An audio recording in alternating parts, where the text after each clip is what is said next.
sad kaninyo. Pinaagi sa bukos na akong gugma, na akong matukngan ang inyong pag-atiman kaniya.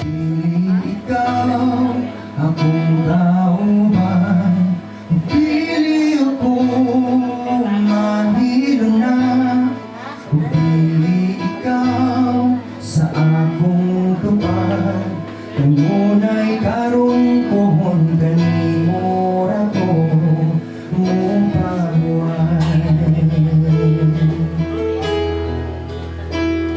Kanunay giyanod nga to sa panganon. Mo ba silid aron mamahimo imong asawa? Dawaton. Dawaton mo ba siya nga makig-ubang kanimo sa tanang panahon? Dawaton. Dawaton mo ba siya nga makig-uban sa kalipay, kasakit ug humugaway sa mga pagsulay hangtod kamatayon naman ang bulag kanimo? Dawaton niya. Unong kakuning hangin paingon sa imong labiyahan. I promise on this day, I will be a good husband that you always wanted to be up. Even though may mga time nga dito makasinagtanay, sila taglalis sa mga gagnay ng utang. Pero aside sa mga tanan-tanan na pagsulay, nangitabo sa tuwa, nakaya naman gihapon na to.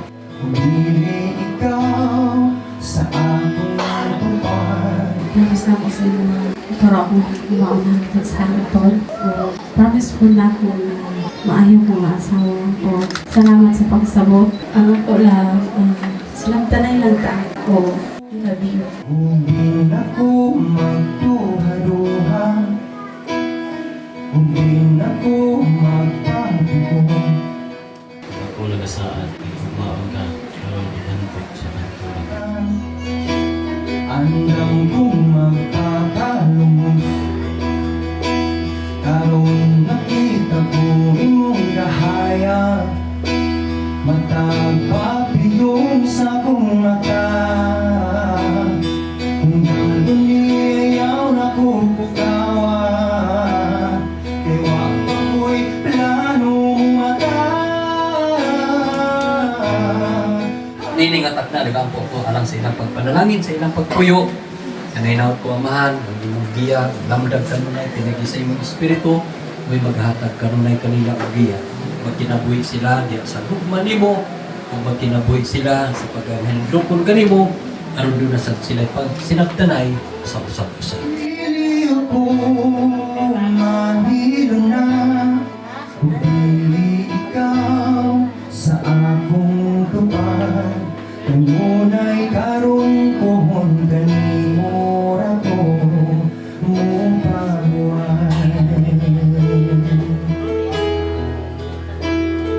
Kanunay giyanod nga to sa panganon, kahaw ang nagibati ko. Hindi lang i-center ang Ginoo, kanunay. Tutan ikaw ang kabagawasan, ng akong pagkabilanggo. Kasama ko sa balon, sa lawod na nagaatang. Ako karon magadeklarar kaninyo na legal na amin ang tiyayo. Pakpak si Mr. and Mrs. Rufino and Eileen Pili ako Jean Valeros. sa akong tupad, nangunay karon